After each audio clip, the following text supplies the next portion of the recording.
There are moments in life that divide time into before and after. Not graduations, not promotions, not birthdays, weddings, or moving house. Death. You can remember the landscape of your life before it arrived like a storm. The routines, the assumptions, the way you moved through a day without constantly checking if the ground was stable. You didn't think of it as before back then. It was just life. Death comes, and suddenly everything that follows feels like something else. After. People talk about grief as if it's mainly about missing a person, missing their voice, their laugh, their presence. That's true, but incomplete. What they don't tell you is this. When death comes, it doesn't just take someone away. It rearranges the entire room. It knocks furniture over. It smashes windows that used to let in light. It tears up the floorboards you thought were solid. It steals some doors completely and builds strange new ones in places you never wanted them. It doesn't just remove them, it changes everything. Christmas makes that change visible in a brutal way, because Christmas is a ritual of repetition. Same decorations box, same tree, same stories, same foods, same music, same arguments, same jokes. It's the time of year that relies most heavily on the illusion that life repeats itself. You hang the same ornament and feel the years stacking neatly. 2017, 2018, 2019, and then there's the year everything split. The year they didn't make it to Christmas, or the year they were there but sick and fading, and everyone pretended not to see how much had already changed. Or the year after they died, when you tried to recreate something that no longer existed. You look at the calendar and see dates, but you also see fault lines. Before they died, after they died. Death changes your sense of time first. Before, the future felt like a long, open road. You might have been anxious or uncertain, but there was a quiet belief underneath. I'll have time. I'll call them later. We'll sort it out next month. We'll do that trip someday. We'll have more Christmases. After death, time feels sharp-edged. Suddenly you know, not as an idea, but in your bones, that someday is a gamble, and later is a luxury. You catch yourself saying, we'll do that next year, and something inside you flinches. You've seen how fast next year can be taken away. The past changes too. All your old memories reorder themselves around the moment they died.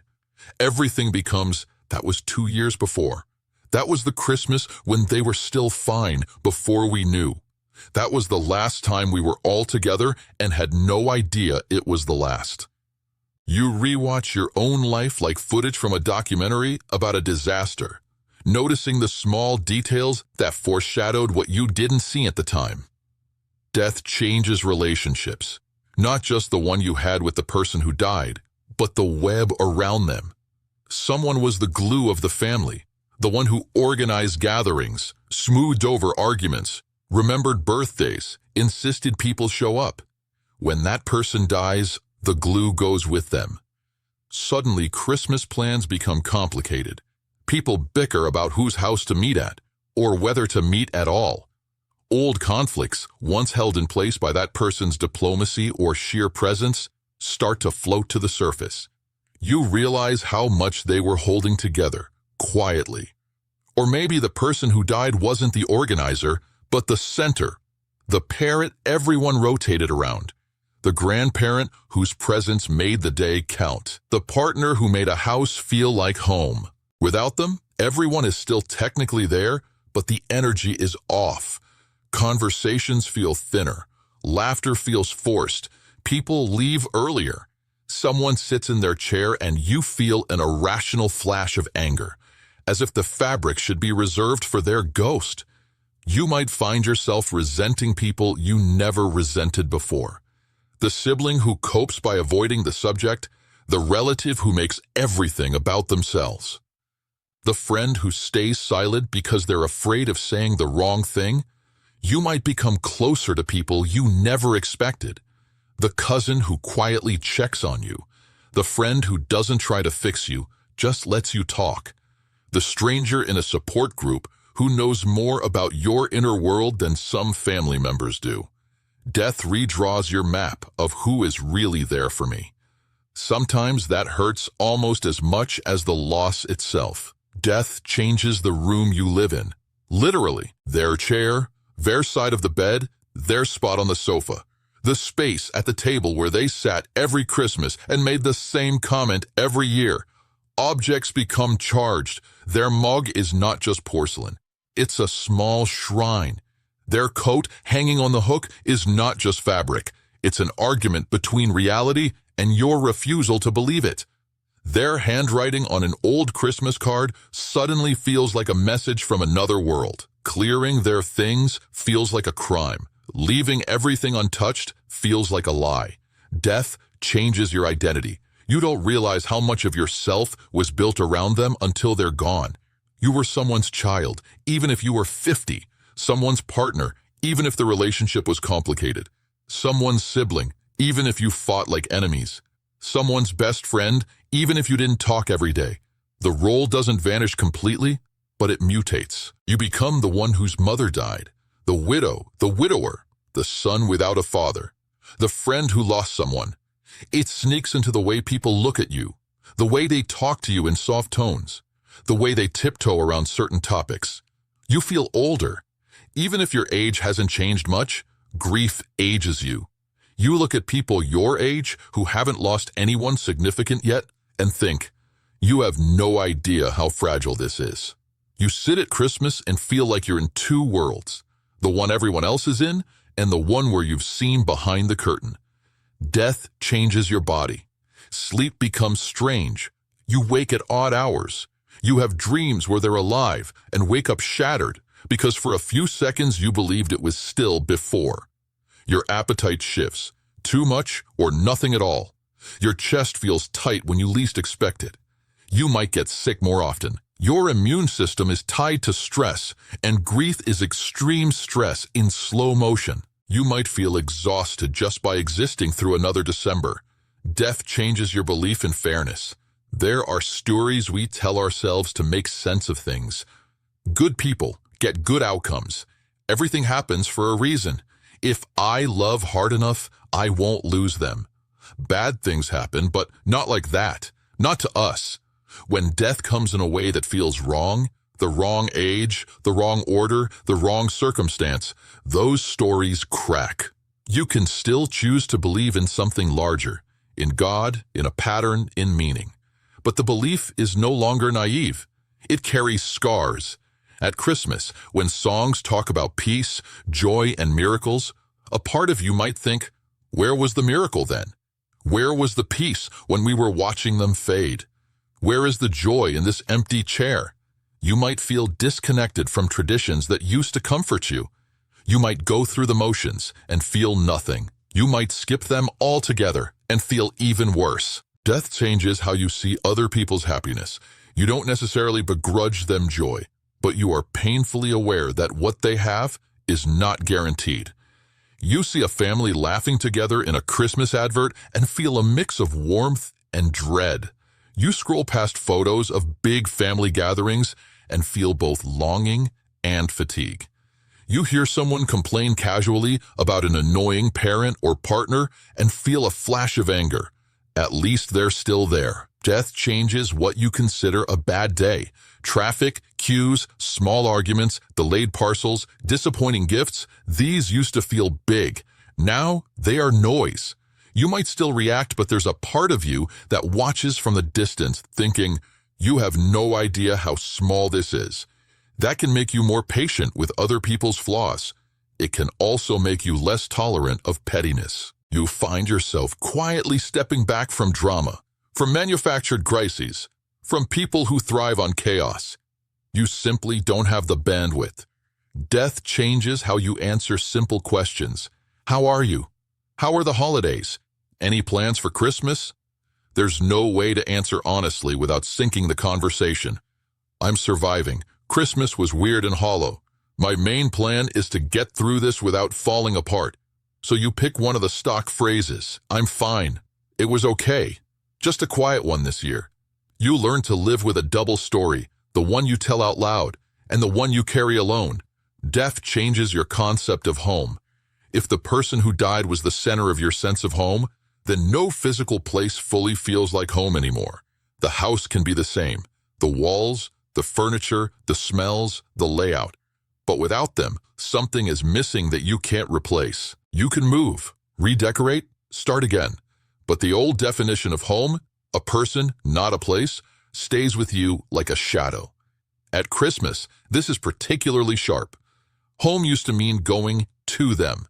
Now home is something quieter, more complex, sometimes lonelier. A place where you keep their memory safe, even if nobody else understands how necessary that is. Death changes how you think about moving on. People will use that phrase as if moving on is like changing lanes, as if you can simply merge back into the flow of life and leave the wreck behind. You learn that it doesn't work like that. You don't step over death and carry on. You carry the crater with you. Maybe you go back to work. Maybe you decorate a tree. Maybe you wrap gifts, cook, show up, laugh occasionally. From the outside, it might even look like before. Inside, there is a new baseline. You are never again the person who hasn't watched a heart monitor flatlined, or answered a 3 a.m. call, or walked out of a hospital knowing someone you loved is not coming with you. Moving on stops being about leaving them behind. It becomes, slowly, about learning how to live in a world where they are both gone and still with you in ways no one else can see. Death changes what still with you means. You might not believe in heaven, or you might cling to it harder than ever. You might talk to them under your breath. You might feel them in certain places, songs, objects. You might sense them in instincts, choices you make because you can hear what they would have said. You start to understand that with you has different forms. Before, in the room, in the car, on the other end of the line. After, in your habits, your reactions, your phrases, your values. You miss the former fiercely. The latter is sometimes too subtle to feel like enough. But it's there. The way you cook something the way they taught you. The way you comfort someone how they once comforted you. The way you hear their voice in your head when you're about to make a decision. Death changes how you treat the present. Not always in big cinematic ways, sometimes in very small ones. You hold hugs a second longer. You take more photos of ordinary moments. You say, "I love you," a bit more often. You apologize more quickly after arguments. Not because you're over it, but because you know how it feels to be too late. At Christmas, this can show up as a quiet insistence. Let's take a picture now. Let's use the nice plates. Let's not end the night with a stupid fight we'll regret. You know how fragile ordinary days are. You know how valuable one more Christmas together can be. Death changes what you believe you can survive. Before, you might have thought, if I ever lost them, I'd die too. After, you discover something strange and almost cruel. Your body continues. You still breathe. You still digest food. You still get up and go to the bathroom and respond to messages and stand in line at shops. You move through Christmas lights and crowded supermarkets, wondering how the world can look so normal when you're walking around with a broken axis. You are surviving something you didn't think you could. That doesn't feel like strength from the inside. It feels like being dragged. But it is survival, even if all you did today was get out of bed and endure. Death changes your idea of everything. You realize that everything you care about is temporary. Every face around the table, every voice in the room, every tradition, every inside joke, every shared history. At first, that awareness is crushing. It feels like standing in a house and seeing all the walls dissolving in slow motion. But with time, slow, uneven, unfair, there is another side. If everything is temporary, then everything is also more precious than you were taught to notice. A cup of tea with someone you love. A stupid joke that makes everyone wheeze with laughter. A peaceful afternoon with no crisis buzzing in the background. A Christmas where, despite everything, you still manage to sit together and breathe the same air. They are not guaranteed. That hurts. they are also, precisely because of that, worth your full attention when they happen. Death has changed everything.